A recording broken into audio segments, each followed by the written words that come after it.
Welcome to Open House, the real estate and mortgage show on News Talk 580 CFRA. If you have any questions about mortgages or real estate, give us a call at 521-TALK. That's 521-8255. Or text us at 580-580. Welcome to Time Change Weekend. And with Paul Rushforth from Paul Rushforth Realty, the number one real estate agent in the city of Ottawa. In the world. I think it was the world. That was in 2009, Steve. That was in 2009. You were. That's true. You were in the world, yeah. Yeah. 2009. 2009. That's a long time ago. What were you, 16? That's close. Oh, and Frank Napolitano is here, too, in the flesh. In the flesh this week, yes. Are you guys getting static in there? No? Nope. No. Okay. No, must be those... I sound great. How about you, Frank? I sound fantastic. Paul, I don't know. I can't hear how I sound. How do I sound? You can't sound? You can't hear? I can hear. It's just very staticky. Yeah. I think what happens is they know I don't want to hear Frank, so they just when Frank talks. No. What they know is that you only want to hear yourself. So I think that's what they do. Well, one thing I can tell you is, once again, I bought breakfast this morning. Let's just get that out of the way. I bought breakfast this morning. So I didn't see sandwiches. You know, no one eats sandwiches anymore. So you bought coffee then? Yes. That's still breakfast. Even Greg will vouch for the fact that it's a rarity that Paul buys anything for. Yeah, but he'll never admit it out loud. No, he won't. You know what? Who signs his paycheck? Exactly. You know what I do? I do want to pump Greg's tires right now, because we had a situation this week where there was a house that was on the market for over 6 months, and we took over the listing. Greg went in and did the pictures, and within a week, we had 4 offers on the property and sold in multiple offer. And one of my agents, Dora sends out a message to the team saying, take a look at the pictures in the listing before, and then take a look what Greg did to this house. It didn't even look like the same house. It didn't even look like the same house. And that goes to show you, when you have a photographer or videographer who's that good, that can take something that's 6 months stale to turn around and get multiple offers on it in 1 week. It's pretty impressive. Why are you wasting all this on the radio? I smell a YouTube video comparing both. Absolutely. And Greg, you get 90% of the credit. I think Dora's lemons will get the other 10%. Yes. The lemons sold the property. It wasn't even Dora's listing. Oh, okay. Now, speaking of Greg, he's going to be working a lot harder in the next few weeks because he's got more daylight to shoot outdoors. That's true. It is tough, actually. During the winter months, Greg will send out an email to the team and saying, hey, guys, my last shoot has to be at 1, 2 o'clock. Is it 2? Yeah, 2 o'clock is his last shoot, right? Because he goes in, he doesn't just throw pictures together. He does the pictures, the video, the floor plan, the drone tours if necessary, the videos, like I said. So it's, but now Greg can work a little later. They just got longer. 5 o'clock today, probably. 4 o'clock, 5 o'clock now. What? That he can go out. Yeah, that he can go out. Well, because it'll be dark at 7. It'll start getting dark at 7 on Monday. Well, how long do you take, Greg? How long do you take to... That's kind of personal, isn't it? Yeah. How long do you take per house usually? It always depends on the size, of course, but usually I'll book around 2 hours for, 3-bedroom, 3-bath townhouse, a smaller single, 2.5 to 3 hours as the houses get a little bigger. So you don't go in with your iPhone and just snap a couple pictures and walk out? No, he's got the Samsung Flip. Reflection in the mirror, you won't see me in any mirrors, that's for sure. I still laugh at that. The best part is the agent. Frank and I know who that agent was that we caught in the mirror that time, and he's a great agent. He's been in the business forever. And I remember sending him a message saying, what are you doing, dude? Like this, he's in the bathroom. It's almost like he was taking a selfie in the bathroom. Yeah, with the flash on. With the flash on in the mirror, Yep. Yeah. So, anyways. Well, soon you'll be no more snow pictures. The snow will be gone shortly. It's not a bad thing for sure. Yeah. Just if anybody's interested, there's a pretty funny website out there called badmlsphotos.com if you want to laugh at some good photos. And there is a website for real? Yeah, Bad MLS Photos. I think it's badmlsphotos.com. It's worth it for a peek at it. And a good that's laugh. Hilarious. Hey, so now with the time change, inspections can go a little bit later. I got a good sense, I got up this morning. We got time change. Spring is around the corner. It's brighter. We got more daylight. And the bank rate stayed the same. Everything is looking positive now moving forward. Total optimism. I talked about it before. I said, you know what, when that announcement comes out, if they increase rates, I'm worried that it's going to be like a little pin in that bubble, because we are seeing that optimism. We're seeing, and Frank will probably attest to this, we're seeing a lot more first-time home buyers that have been sitting on the fence, people that, have taken themselves out of the market are now getting back into the market. And it's good to see. Now with the rate announcement saying that they're keeping things the same, I actually heard, and Frank could attest this in a sec, but I actually heard that they're contemplating keeping it the same for the remainder of 2023 and not raising rates, which would be awesome news. I'd like to still see them come down. I think Frank will probably tell us that the fixed rates are eventually going to come down, but it's just the optimism in the market right now. We are starting to see some multiple offers, which is good again. It's with such a little amount of listings, even though they're slowly starting to grow, but with such a little amount of listings and a little bit of attention on the market right now, I think that's, like I said, it's going to take off very, very soon. If not, some areas have already started to take off. And the forecasts are that second half of 2023, prices are going to start going up again. Prices, and it might be sooner. And I've said before, it might be different here, right? I said before, get in, because I did a search today and I looked at an area and I was looking at townhouses in the area, and I'm seeing prices starting to stabilize and eventually going to start to rise. For the longest time, we saw homes that have gone from $750 to $700 down to $650. $599. We're seeing them stabilize there and actually start to come up again. So this is, if you're listening to this show, this is the start of where we're starting to take off. I believe we've hit our rock bottom. Yeah, now you're in roll the dice territory if you wait, right? You're in total roll the dice territory. And this could be, and I've said it before, it changes overnight. If you look at 2021 going into 2022, October, November, December, people were like, oh, the market's tough. It's going to be terrible in 2022. And I was saying, guys, listen to me. January, it's going to start flying. And some people did not listen. And we saw what happened in Jan, Feb, March, and April of 2022. The average sale price went up almost $100,000 in those 4 months. Yeah. I'm saying it again. Here we are right now in March. April, May, and June, I think, are going to take off. And I think it's going to get even better for sellers and tougher for buyers if you don't get in sooner than later.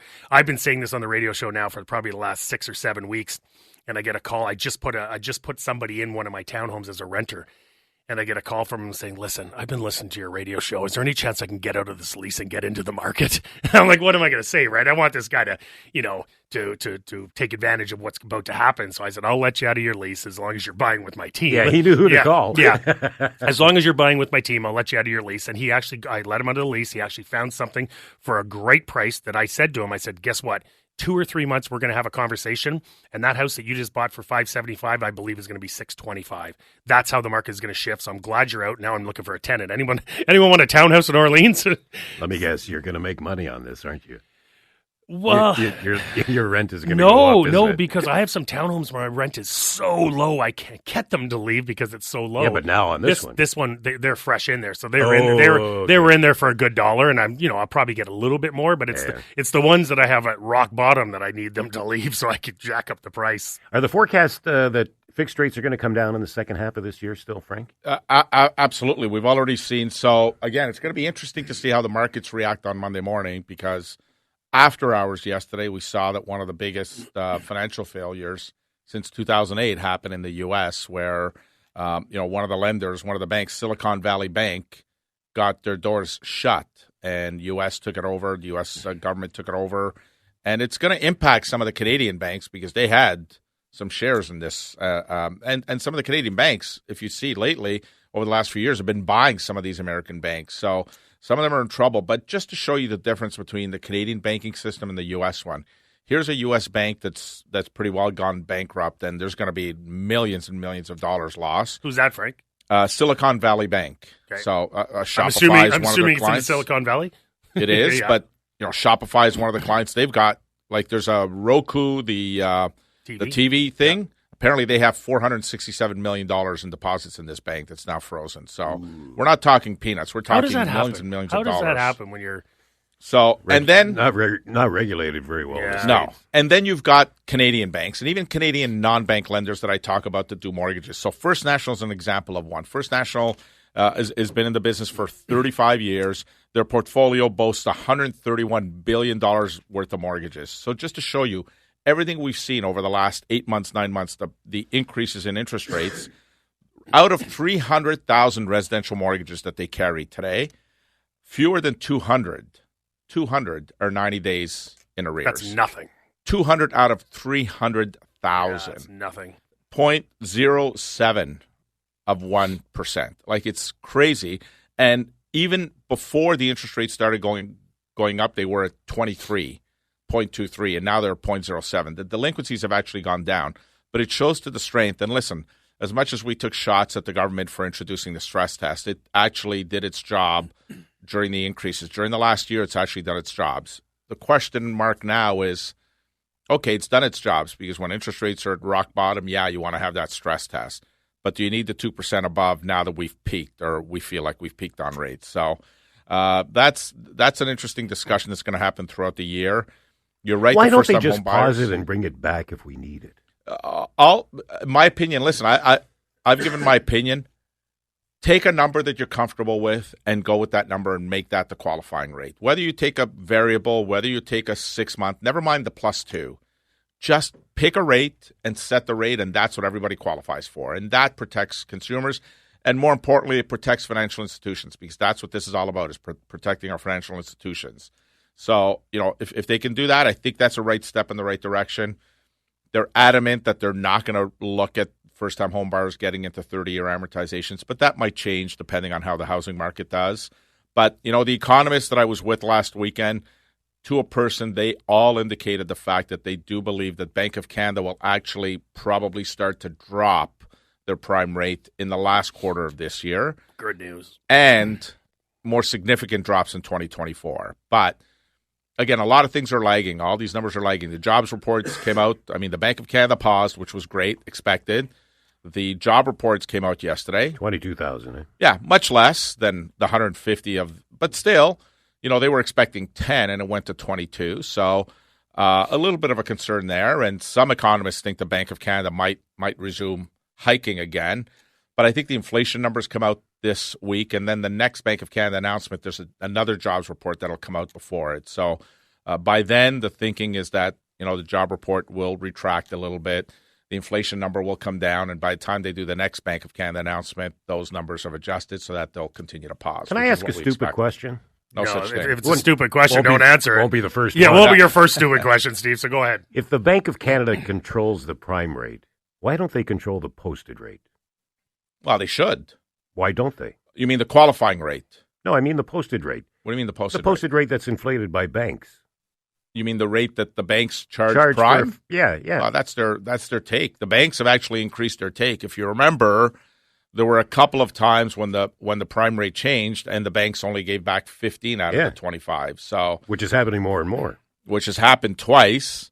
And our fear now that the prime has gone up, they can't do it when it's down, but when it starts to come down, they couldn't do it during the pandemic when it came down quickly, because that would just be wrong.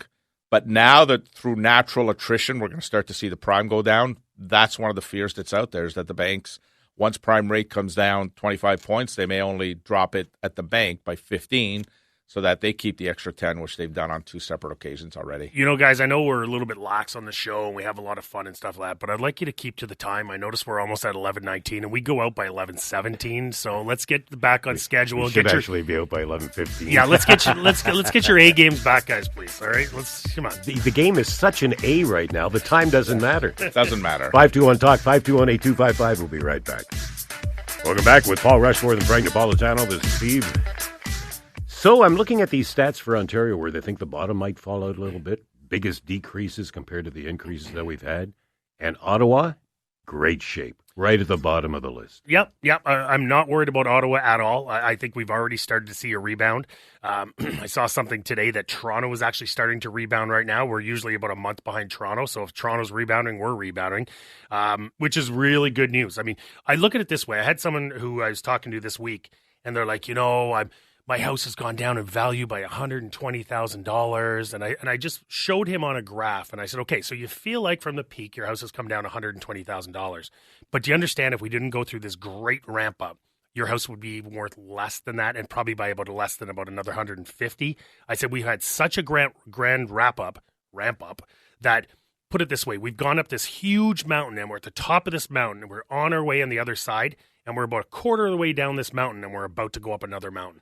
That's exactly what it is. So if you look at someone who bought their house a year ago, 8 months ago, 6 months ago, if you have to sell, you're not going to be happy.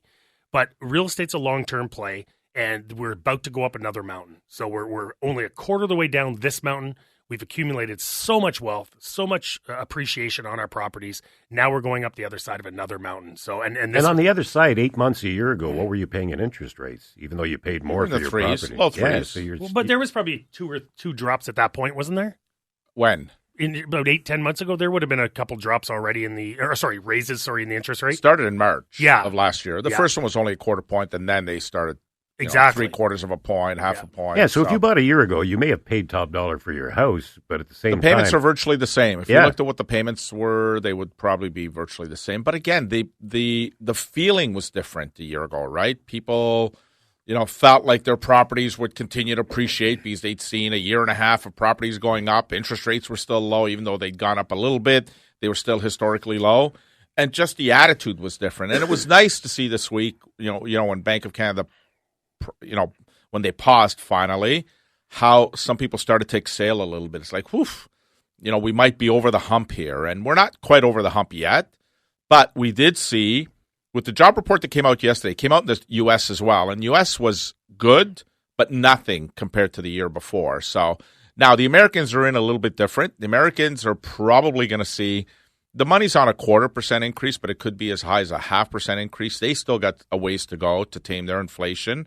We're ahead of them when it comes to taming inflation. But the fact that if they raise too much, then we may have to follow suit. Yeah, so we're sort of relying on them. We are relying on them, although we've got a little bit of a head start on them. So, I think they can get away with raising another 0.5 or 3/4 of a point, and it won't impact Bank of Canada.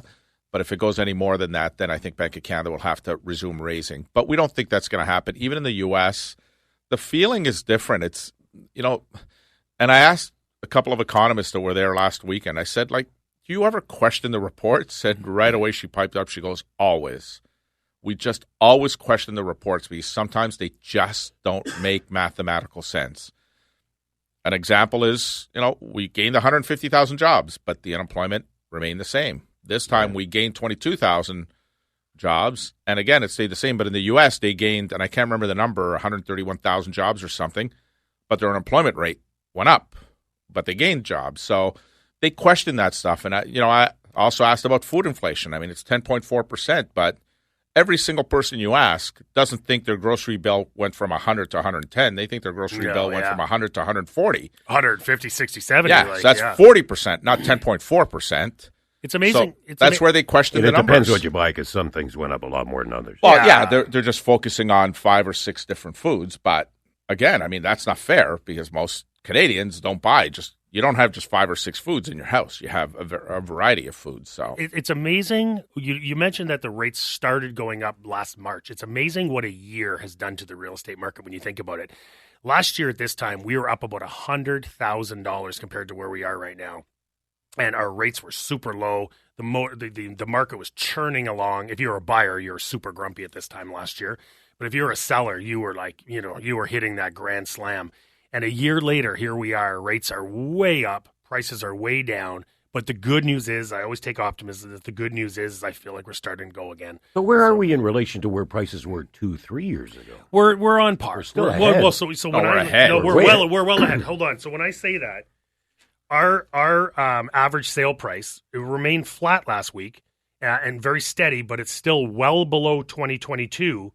It's actually even with where we were in 2021, but still well above 2020. Yeah. So this is like playing the stock market. When your stock prices peak, if you didn't sell at that exact moment in time, you can't say you lost money. In 2020, if you would have said to me, our average sale price, an average townhome was, $325. So if you would have told me in 2020, when the average prices were, way down, if you would have told me the average sale price in Ottawa, even though we've come down $100,000, was $620,000, I'd say you're mad. There's no chance we're going to be there in 2023. The market would be almost in bubble territory if we did that. We've done that, and we've come down $100,000. We're nowhere near bubble territory. In fact, we're about to take off. We're about to take off. So, I try to give people the good news that they think the market's actually tanking and we're down. I'm like, we're way above where we would have been if the market didn't go insane like it did in 2021 and 2022. So don't panic, even though, you bought 15 years ago. Yes, a year ago, you could have got maybe $100,000 more for your house.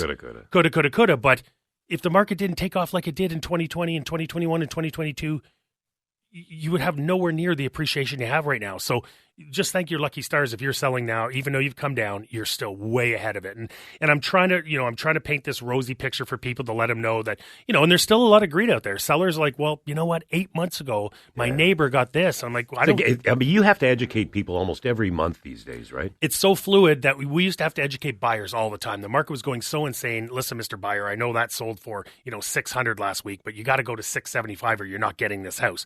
So we had to educate them. Sometimes we had to let them have their process and lose a few until they realized that, wow, we were telling the truth. This is where it's going to sell for. So for the longest time, we're educating buyers. Now it's back to educating sellers, because I think the sellers are slowly starting to be educated now where they understand the market has come down. But when the market was just starting to come down, they didn't believe it. They're like, no, my neighbor sold for this. I want this. Well, that you can't get that because 2 months ago, this guy sold for $60,000. But that's usually the way things go, right? Yes, you're basing your price on what's sold in the previous month or so. Well, we used to be able to back in the earlier years. We used to be able to price things. We could go back 6 months. We could go back a year to price things if there wasn't a lot of comparables. Right now, you're going back a max of 2 months, because the market's changed that much. And I think right now when we're sitting here, March 11th or something like that. I would say, by the time we're sitting here on April 11th, I'll say you can't even look at March 11th. The market's changed so much that you can't even look at March 11th. So who's going to set the tone for prices going up? Well, you know what? We're already starting to see it. We're starting to see the raises a little bit. We're starting to see people, put their house a little bit higher than where they were. So it's already starting. But, at the same time, we're going to start getting an influx of listings on the market. Even though we're still way low over where we should be, we're going to start seeing an influx. So if you're in an area that has lots of comparables, you got to be very creative to get your home sold. But I'll tell you, in a market like this, just like in every market, you have to work with the educated person. You have to work with a realtor who knows what they're doing, because the market's so fluid, it changes so quick that if you're, basing what you're going to do on your sale or your purchase with someone who does it once in a blue moon, you're way behind the eight ball, way behind the eight ball. I mean, I look at this property we talked about at the start with Greg, how he just went in and changed the photography and stuff like that. Well, why didn't that other agent do that? Yeah. Well, why didn't they do that to help their client get their home sold? It was like night and day. So right now, to get your home sold or to buy a house, you better be working with the best. You have to. How long was that house listed? It was listed for over 6 months with somebody else. So they would have lost a fair chunk of money over that 6 months. For sure they would have. For sure they would have. And Greg went in, we sold it within a week for multiple offers and, got more than what they wanted, and perfect. They're happy. And what bonus did Greg get out of that? He got to hang with me every Saturday. Wow. Exactly. Wow. What bonus? What bonus? Not penalty, bonus. 521-TALK, 521-8255. We'll be right back. Welcome back with Paul Rushforth and Frank Napolitano. This is Steve Gregory. Time change weekend. Yes. Does that mean we get an hour less sleep tonight? All right. Less sleep. All right. But more daylight, which means I'm telling you, with this time of year, this is when the market's going to just spark 100%, again. 100%, because people are so used to 4:30, 4 o'clock. It's starting to get dark. Attitudes change. You look at some of these countries like Finland and Sweden and all them. They're pretty much 18 or 19 hours of 24 in the dark. You can imagine what their winters are like. At least we get some time in the light. But yeah, it's going to be nice to see, what are we going to be, 6 o'clock light at night? 7 o'clock light at night. That is when not only the optimism for everybody out there, but the optimism for buyers and sellers in the market. Yep. Once that time change happens, weather starts to turn around, get rid of some of this snow. That's when just psychologically too with March break now. Once March break is done, then spring is upon us, and everything is looking forward. The only thing that I'm really concerned about right now, and they've been talking about this in the news quite a bit now, is the flooding. We've got a lot of snow, and we need sort of like a gradual freeze, a gradual thaw, rather than an immediate thaw, because they're talking about Gatineau along the Ottawa River. They're talking. But they did say it's different. In a form that because we've had a milder winter, we've had the occasional melt. Yeah. As opposed to, was it 2017 or 2018 when the snow came in November and never went away. We didn't have the gradual melt, and then it all melted at once. I think that was the difference. Well, where this year they're saying it might not be as critical because we've had melts throughout the I'm telling you, though, it's an opportunity. If you're looking for waterfront, now is the time to look. Seriously. Well, yeah, absolutely. You get to know exactly what's going to happen. Yep.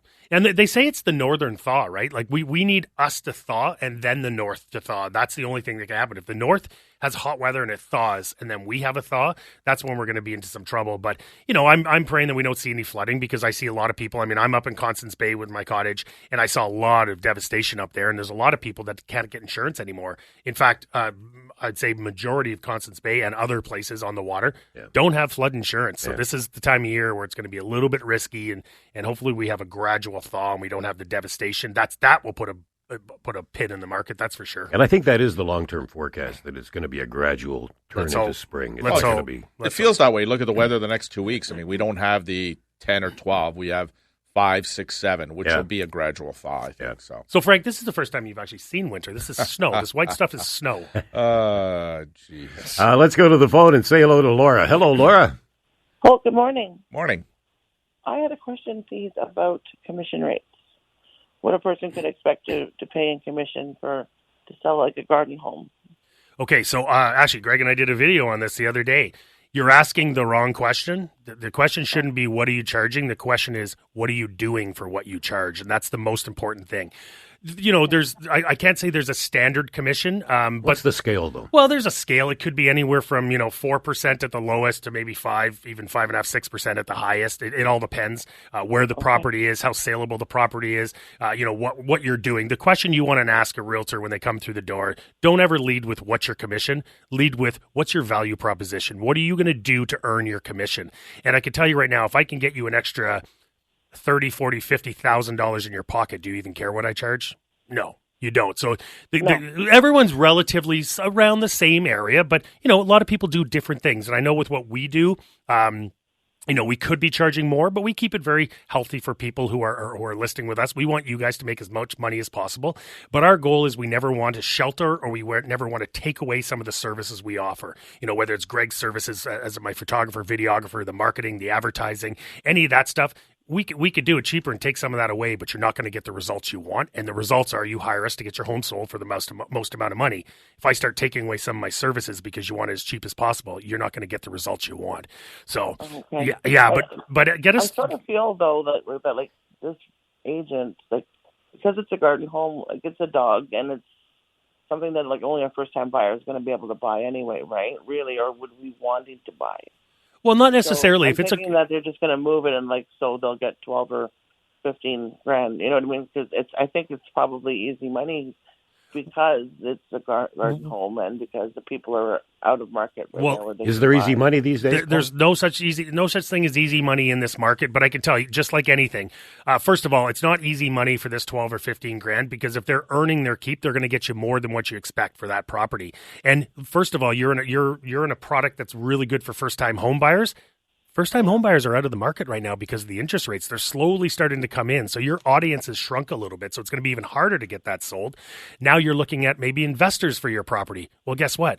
Investors are a little bit out of the market right now too because of the high interest rates. They're not making any money on those investments now. So you're actually in not an easy product to sell.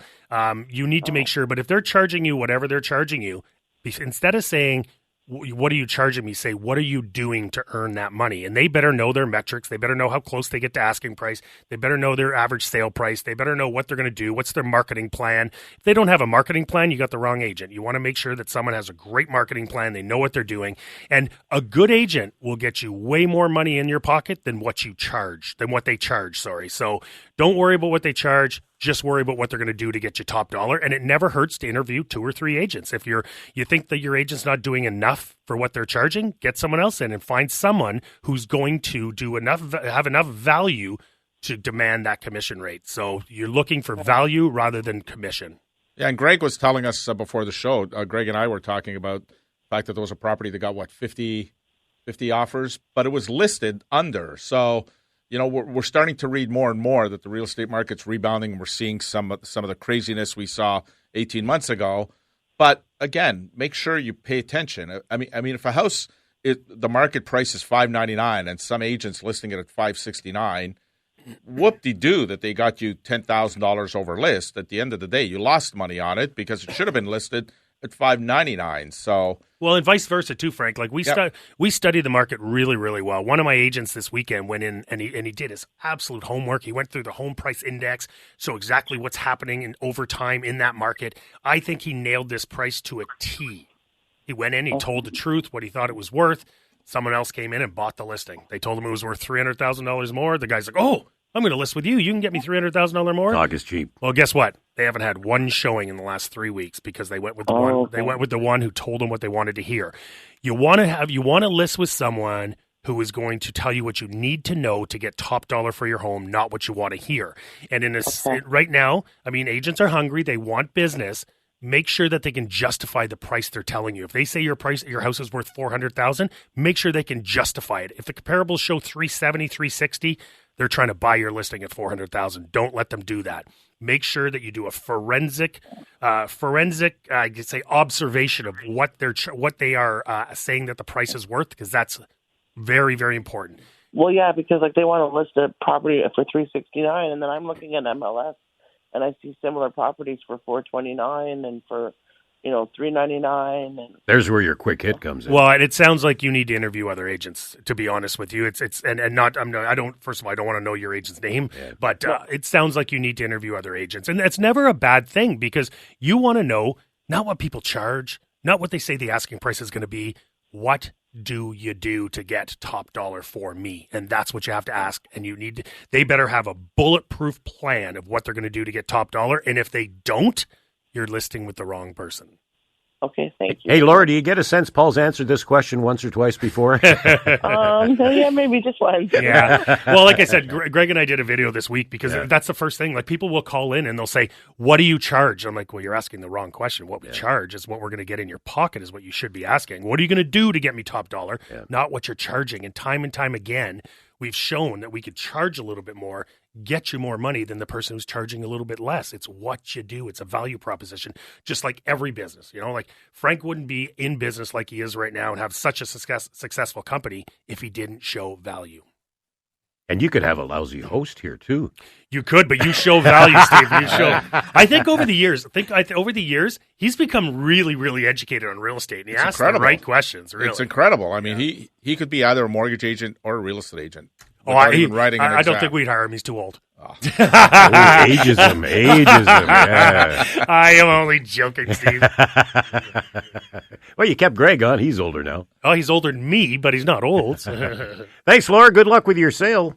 Thank you. Oh, I didn't know Laura was still there. Yeah. Sorry, Laura. That's all right. Yeah, tell Laura, give us a call, Laura. We're happy to give you some advice on what you do and give you that right price and the right value that you need to get your home sold. Now, let me ask you a question about contracts while we're on this topic. If you get an agent that you're not happy with, but an average contract is what, 3 months? 3 to 4 months. Sometimes. What happens if you're a month and a half in, you're not happy with the agent? Well, I can't tell you what happens, what's the normal practice in the industry. I can tell you how we work. And I think there's a lot of people that work the same way.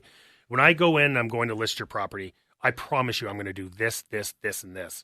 If I don't live up to that bargain, you can fire me. And the reason I say that is if you hire a painter and halfway through their paint's all over the ceiling, paints everywhere, can you fire that painter? Absolutely you can. If you go hire someone and you don't like the work, you can fire that person. So why is it that you sign a long-term contract with a real estate agent and they do a terrible job, but you can't fire them? It's your biggest investment. If I don't live up to the bargain that I promised that I'm going to do, if I don't have the communication skills, if your house isn't selling because you've decided to overprice your home, that's not my problem. But you would tell somebody that going in. I would tell them going in. And listen, it happened. We have a couple right now that they just won't listen to me on price. They just won't listen. And I'm like, don't call me in a month and say, "Why isn't my house selling? You suck." Because I'm telling you right now, it's not going to sell because of where you're priced it. So what was the question again? How old is Greg? 521-TALK, 521-8255. We'll be right back. Are we on now? There, we're on now. Yeah. If people heard our banter in the intermissions, it's funny. Our shows are always off the air. Oh, They're the ones you can never air. Thank God Greg turns the camera off. Well, I don't know. One of these times he won't, and he'll get himself a nice raise. Do you post the full shows? Absolutely. We wouldn't hold on. We post snippets of the shows on YouTube and Facebook and Instagram and all the social media, but the whole show goes out to our database, to our clients, the whole show. So where would I find that on YouTube? My YouTube channel. Do I have to subscribe to your channel and then I'll get them automatically? I'm assuming so, Greg. You tell me. Yeah, usually about Funny how the old guy knows more about the internet Hey, than I. this is not my department. This is why I hire good people in this department. Monday or Tuesday, the edit of the whole show will be up on the YouTube channel. So if you just go to the YouTube, Paul Rushforth on YouTube, just search it there and you can subscribe and you'll get notified as soon as the episode's up. So, Greg, I've had a number of women reach out to me and say, Uh-oh. why do we only see Paul on the video and not you and Steve? Like, we want to see you and Steve. What's the answer to that? Well, because they, you want someone really good looking on the camera, Exactly. Why do we only see Paul? Why do people say I have a face for radio? I don't understand that. I don't know. What do you think, Greg? I've only got one camera, and he signs my paycheck. Okay. Greg, in the course of this segment, I want you to pan. Yes. Just pan, and we'll post this on YouTube and watch how many more viewers you get. You know what? If they see Steve and I. Frank, if you wear your capris like you used to wear, then Greg will actually. They were film. long shorts. They not were capris. Okay. They were totally capris. All right, back to business. Yep. Posted bank rate. I've seen. First of all, it used to be easy to find a posted rate. All the banks would have their posted rate and then their rates. Now you really have to search to find out what their posted rate is. You do. It'll be on the contract you sign if you do a mortgage. No, but online, to a I bank. mean, if you want to check and double well, check. yeah, because they try to keep it back. I think they've gotten a lot of criticism over their penalty policy. And So that's one of 5-year the things. posted now is 6.5. Yeah, 6.5. So again, I mean, some banks are not very competitive right now. Others are more competitive than others, but you're still getting. Now, listen, when rates hit rock bottom, we remember the days when we hit 1.89 for a 5-year fixed. Banks never dropped their posted rates; they left them at 5.5, and the reason they did that is not only will they make a lot of money if you break a mortgage, because now they gave up the 1.89 and they can resell it now at 5%, but then they hit you with a huge penalty based on the discount they gave you. So, it is a profit maker for the banks. I mean, having that posted rate is a huge profit maker because most people don't go into a 5-year mortgage expecting to break it. Life happens, whether it's inflation, whether it's job loss, whether it's marital breakup. Yeah. I mean, things happen in life. And, one of the reasons that we promote, at least working with a mortgage broker so that you have options. And some of these non-bank lenders, and I talked about First National. First National is in very close alliance with TD Bank. So in many cases here that, TD Bank might be one of their biggest investor that gives them money to lend out, but their penalty policy is a true penalty policy. It's, if we give you a rate, a 5-year mortgage at 1.89 and you have 2 years left on it and you want to break it, if the interest rates now that we're lending it out is higher than the 1.89, which it is, your penalty is 3 months interest because we're going to make that money up now by lending that money out for the next 2 years at elevated rates.